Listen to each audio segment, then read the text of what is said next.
श्री कृष्ण गोविंद हरे मुरारी। हे नाथ नारायण वासुदेव। श्री कृष्ण गोविंद हरे मुरारी। हे नाथ नारायण वासुदेव। सच्चिदानंद रूपाय विश्वोत्पत्त्यादि हेतुवे तापत्रय विनाशाय श्री कृष्णाय वयं नमः। श्री कृष्णाय वयं नमः।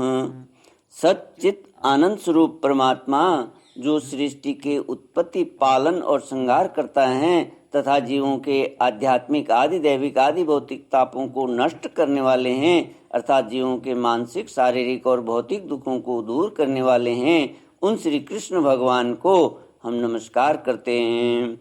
श्री कृष्ण गोविंद हरे मुरारी। हे नाथ नारायण वासुदेव। श्रीमद्भागवत चतुर्थ स्कंद अथ षष्ठोऽध्याय। मैत्रेय उवाच।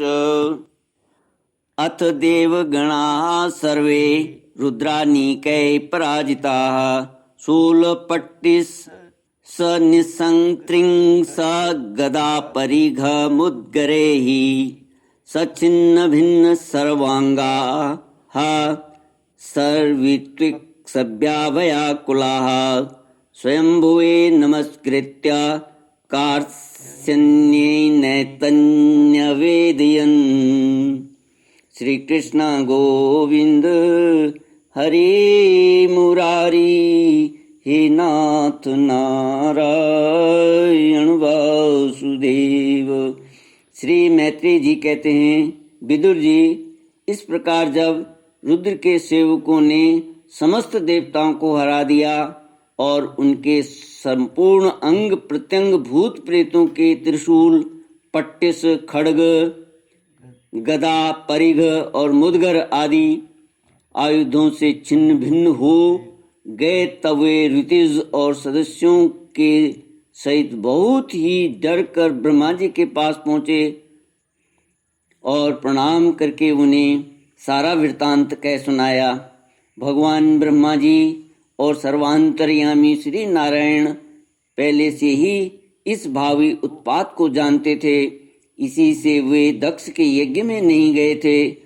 अब देवताओं के मुख से वहां की सारी बात सुनकर उन्होंने कहा, देवताओं, परम समर्थ तेजस्वी पुरुष से कोई दोष भी बन जाए तो भी उसके बदले में अपराध करने वाले मनुष्यों का भला नहीं हो सकता। फिर तुम लोगों ने तो यज्ञ में भगवान शंकर का प्राप्य भाग न देकर उनका बड़ा भारी अपराध किया, परंतु शंकर जी बहुत शीघ्र प्रसन्न होने वाले हैं, इसलिए तुम लोग शुद्ध हृदय से उनके पैर पकड़कर उन्हें प्रसन्न करो, उनसे क्षमा मांगो। दक्ष के दुर्वचन रूपी बाणों से उनका हृदय तो पहले से ही बिंध रहा था, उस पर उनकी प्रिया सती जी का वियोग हो गया, इसलिए यदि तुम लोग चाहते हो कि वह यज्ञ फिर से आरंभ होकर पूर्ण हो तो पहले जल्दी जाकर उनसे अपने अपराधों के लिए क्षमा मांगो, नहीं तो उनके कुपित होने पर लोकपालों के सहित इन समस्त लोकों का भी बचना असंभव है। भगवान रुद्र परम स्वतंत्र हैं, उनके तत्व और शक्ति सामर्थ्य को न तो कोई ऋषि मुनि, देवता और यज्ञ स्वरूप देवराज इंद्र ही जानते हैं और न स्वयं मैं ही जानता हूँ, फिर दूसरों की तो बात ही क्या। ऐसी अवस्था में उन्हें शांत करने का उपाय कौन कर सकता है। श्री कृष्ण गोविंद हरे मुरारी। हे नाथ नारायण वासुदेव। देवताओं से इस प्रकार कहकर ब्रह्मा जी उनको, प्रजापतियों को और पितरों को साथ ले अपने लोक से सर्व पर्वत श्रेष्ठ कैलाश को गए, जो भगवान शंकर का प्रिय धाम है। उस कैलाश पर और औषधि, तप, मंत्र तथा योग आदि उपायों से सिद्धि को प्राप्त हुए और जन्म से ही सिद्ध देवता नित्य निवास करते हैं। किन्नर, गंधर्व और अप्सरा आदि सदा वहां बने रहते हैं। उनके मणिमय शिखर हैं, उसके मणिमय शिखर हैं, जो नाना प्रकार की धातुओं से रंग बिरंगे प्रतीत होते हैं। उस पर अनेक प्रकार के वृक्ष, लता और गुलमादि छाए हुए हैं, जिनमें झुंड के झुंड जंगली पशु विचरते रहते हैं। वहाँ निर्मल जल के अनेकों झरने बहते हैं और बहुत सी गहरी कंदरा और ऊंचे शिखरों के कारण वह पर्वत अपनी प्रियतमों के साथ विहार करती हुई सिद्ध पत्नियों का क्रीड़ा स्थल बना हुआ है। वह सब ओर मोरों के शोर, मदांध भ्रमरों के गुंजार, कोयलों की कुहू कुहू ध्वनि तथा अन्य पक्षियों के कलरव से गूंज रहा है। उसके कल्प वृक्ष अपनी ऊंची ऊंची डालियों को हिला हिला कर मानो पक्षियों को बुलाते रहते हैं, तथा हाथियों के चलने फिरने के कारण वह कैलाश स्वयं चलता हुआ सा और झरनों की कलकल ध्वनि से बातचीत करता हुआ सा जान पड़ता है। श्री कृष्णा गोविंद हरे मुरारी, हे नाथ नारायण वासुदेव। मंदार, पारिजात, सरल, तमाल, शाल, ताड़, कचनार, असन और अर्जुन के वृक्षों से वह पर्वत बड़ा ही सुहावना जान पड़ता है। आम, कदम्ब, नीप, नाग, पुन्नाग, चंपा, गुलाब, अशोक, मौलसिरी, कुंद, कुर्बक, सुनरे, शतपत्र, कमल, इलायची और मालती की मनोहर लताएं तथा कुब्जक, मोगरा और माधवी की बेलें भी उसकी शोभा बढ़ाती हैं। कटहल, गूलर, पीपल, पाकर, बड़, गूगल, भोज वृक्ष, औषध जाति के पेड़, केले आदि जो फल आने के बाद काट दिए जाते हैं, सुपारी,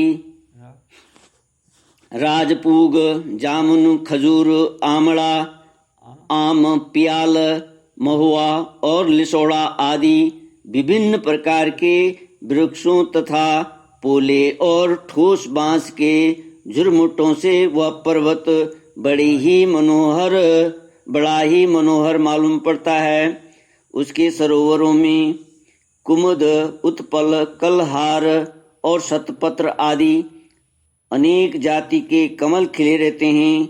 उनकी शोभा से मुग्ध होकर कलरव करते हुए झुंड के झुंड पक्षियों से वह बड़ा ही भला लगता है। वहाँ जहाँ तहाँ हरिण, बानर, सुअर, सिंह, रीछ, शाही, नीलगाय, शरभ, बाघ, कृष्ण मृग, भैंसे, कर्णांत्र, एक पद, अश्वमुख, भेड़िए और कस्तूरी मृग घूमते रहते हैं तथा वहाँ के सरोवरों के तट केलों की पंक्तियों से घिरे होने के कारण बड़ी शोभा पाते हैं। उनके चारों ओर नंदा नाम की नदी बहती है, जिसका पवित्र जल देवी सती के स्नान करने से और भी पवित्र एवं सुगंधित हो गया है। भगवान भूतनाथ के निवास स्थान उस कैलाश पर्वत की ऐसी रमणीयता देखकर देवताओं को बड़ा ही आश्चर्य हुआ।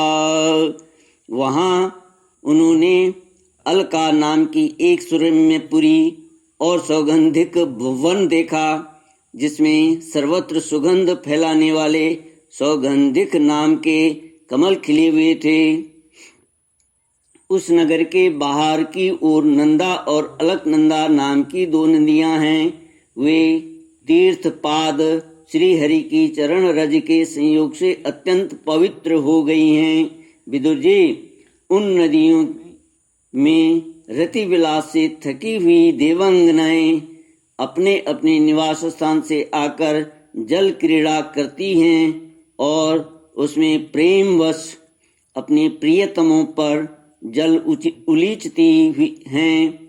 स्नान के समय उनका तुरंत का लगाया हुआ कुछ कुंभ धुल जाने से जल पीला हो जाता है। उस कुमकुम मिश्रित जल को हाथी प्यास न होने पर भी गंध के लोभ से स्वयं पीते हैं और अपनी हथनियों को पिलाते हैं। श्री कृष्ण गोविंद हरे मुरारी, हे नाथ नारायण वासुदेव। ओम पूर्णमद पूर्णमिदं पूर्णात् पूर्णमुदच्यते पूर्णस्य पूर्णमादाय पूर्णमेवावशिष्यते। ओम शांति शांति शांति। हरि ओम। श्री गुरुभ्यो नमः।